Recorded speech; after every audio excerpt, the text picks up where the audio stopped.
Okay, guys, we finally went to a live UFC event, pay-per-view in Las Vegas, like we've always wanted to, and it was so much fun. Come along with us. We're going to take you on the entire weekend, not just the event, but also our weekend in Vegas.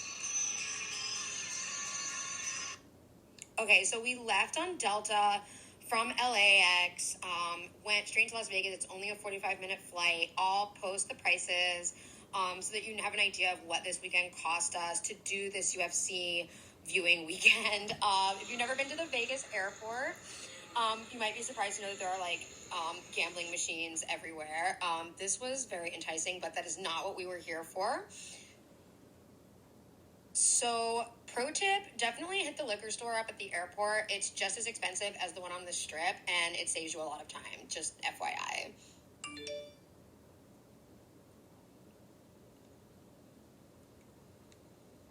So we stayed at the Trump Hotel. This is our first time staying at the Trump International Vegas. We wanted to stay there because we heard that a lot of the fighters were going to be staying there, including Dana White. And we thought there was like a high likelihood of running into some of the fighters at the downstairs restaurant or the bar.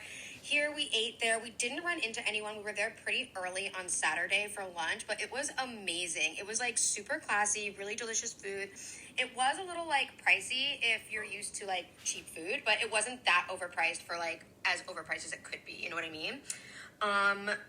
This was really good Sauvignon Blanc, and it was, I'm trying to remember what I ate. Rich had really good sliders, and then I had a chicken Caesar that was really bomb. Okay, so this is the room, and full disclosure and transparency, we got the cheapest room at the Trump International, and it was like 20 times nicer than the most expensive room at the Flamingo, which we've done before in the past.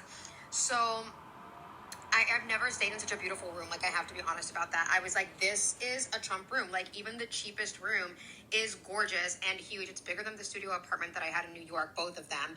And the bathrooms are still huge and super nice. Like, look at this shower. And then it has like a whole separate, like, closed off area for the bathroom, like the toilet and stuff. Huge space. And then this beautiful, like, marble, like, jacuzzi bathtub. It was pretty badass, and that was their like cheapest room. So this is us waiting to go to the event. I know, aren't we adorable? We both wore like the cutest jackets, and we were ready to be like in Vegas, you know. This is the T-Mobile Arena. We got there for like the end of the prelims, so we didn't get there super early. The ticket price actually included like the press events and stuff the day before and all the stuff that's always on the embeddeds, but we had work, like, so we just came in on Saturday. So it is cool, though, that is included in the prices. So this is when we got there. We got there, like, towards for the last three prelims, because we didn't get there for, like, the beginning of the prelims. But see these seats? Like, we got seats right by the walkouts, because we wanted to be there to get, like, good angles and have a good view and everything. But, of course, they have the Jumbotron, so you can still see everything. When we first got there, I just showed it earlier, you could see like the seats weren't completely packed yet because it was still the prelims, but by the end of the prelims, shit was packed, like crazy busy, and even by this match, it had pretty much filled in. This was a really amazing fight. We are so glad that we caught those last few prelims, because some of the most impressive knockouts and submissions were actually in the prelims. So, this is when Covington entered the building.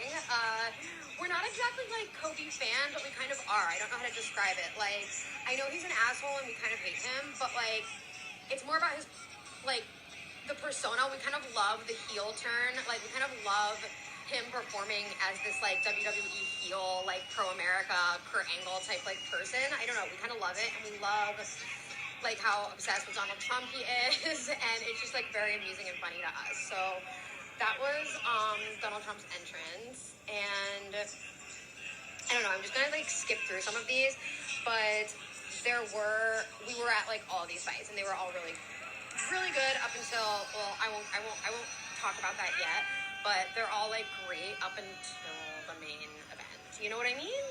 But anyway, this was so much fun. Look at that angle. I love looking at it. It makes me like relive it. It was so much fun. The environment in the arena was so hype, and like the people in front of us probably hated us, to be real, but like it felt like they loved us because we were like drinking. You can get beers, and we arrived a little lit already, like ready to party and have fun and talk shit with the people around us.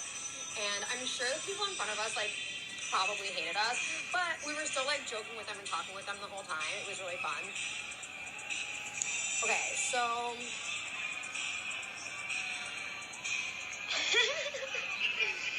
fucking Ferguson, you know, it's like he really needed that win and it didn't happen.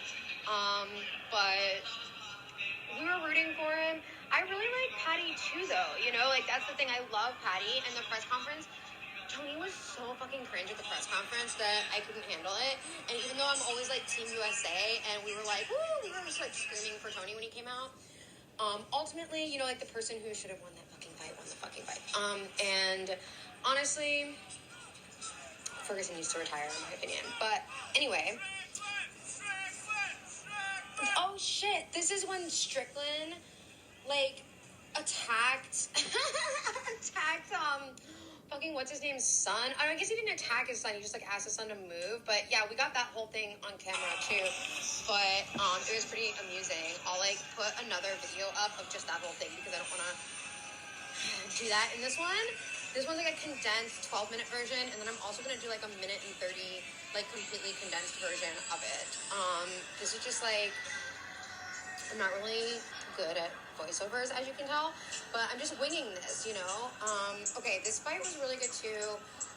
It was really funny because I was kind of shitting on Wonder Boy a little bit, even though, again, like, I love Wonder Boy. We were rooting for Team USA. We were rooting for him. But he just, like, every fight I've seen him, he loses. But, of course, he had, like, won the last one to, like, what is his name? Damn, I'm, like, blanking on his name right now, like, Kevin something. But,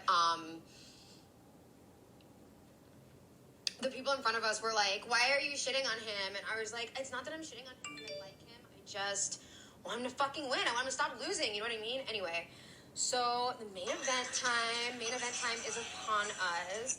Of course, since I'm from South Florida, like, I am always highly amused at Covington's intros. Him and Masvidal, like, I just eat that shit up. It's so amusing to me. Listen to this. When that "you suck" Kurt Angle dropped,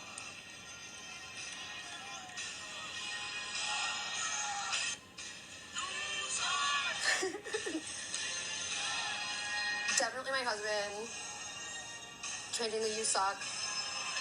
It was very fun. Very fun. Everyone was so hyped. And as you can see, the people in front of us, like the American flags came out. And it was really fun. And Edwards came out to like this like Jamaican British rap song. It was not bad.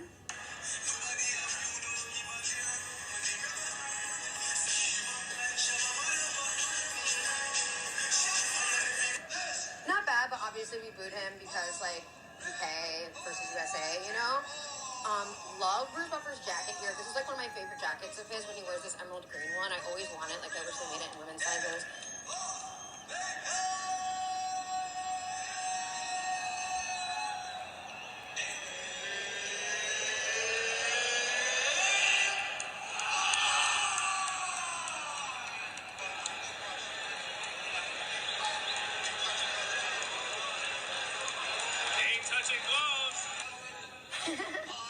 That was my husband going, they ain't touching gloves. So I basically just skipped the entire fight because I wasn't going to just show it like round for round. Like you already fucking saw it, you know? Like you know what happened. It was the most boring fight ever. But here's, you know, when they unanimously announced Edwards as the winner, which was, I guess, whatever. Like neither of them won that fight in my opinion. It was so boring and terrible. And Kobe is really I mean, they're both to blame, but it's just like, how are you going to talk that shit? How are you going to talk that shit? The kind of shit you be talking. How are you going to do your whole little shtick and then, like, suck like that? Just be afraid, dance around. I don't know. I feel like you don't really need to hear this. I'm just going to talk over it because, like, you can go watch this actual clip. This is not what this is for, to, like, re-show the entire thing. But, yeah. It was so annoying. I'm pretty sure Trump was already leaving the building when he was doing this, because I feel like that's such a Trump move to be like, oh, you lost after all that. Okay, so then we went out afterwards. We went partying. This was in the, okay, it says it right there, Omnia, yeah, the Omnia nightclub. It's like inside Caesar's Palace. This is that Vanderpump place. I've actually never seen the show, but like all my girlfriends are like, oh my gosh, you have to stop at Vanderpump, so we got a drink there. We had this wild fucking Uber driver, this wild Uber ride. Before we left, we had to check out the next day, but we were still gonna spend the whole day in Vegas. But I was like, I'm not leaving without doing a fucking hot tub jacuzzi thing in this nice ass tub. So I did that. Even though Rich wanted nothing to do with it, and I made it way too hot, and it was like I almost burned myself. But you know, when you like do something on principle, you just force yourself to do it. You're like, I said I was gonna do this.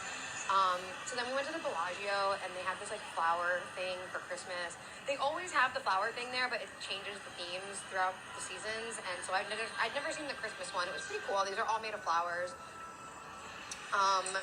Yeah, I don't know what to take away from this. It's just like this pretty thing. We were over it pretty quickly. We just wanted to see it, get the Christmas tree in. This was the December 16th fight night, so it was like the pay-per-view before Christmas, and yeah, we'd never been there this time of year before, so it was pretty cool, but I probably didn't need all of this footage of it. Just showing you like some of the staple Vegas things, because we went here, and this is like another tree. This one's near the Flamingo where we usually stay. And then of course it's not Vegas if you don't get one of those giant effing drinks to walk the strip with and get drunk together on, which we got. They're like $20, and then back to the airport where you can do a little gambling, last minute gambling if you didn't lose enough money already on the entire weekend. You can do some right before you get on the fucking plane. And then pro tip, fly back into Burbank, not LAX, because LAX is a terrible airport for third world countries.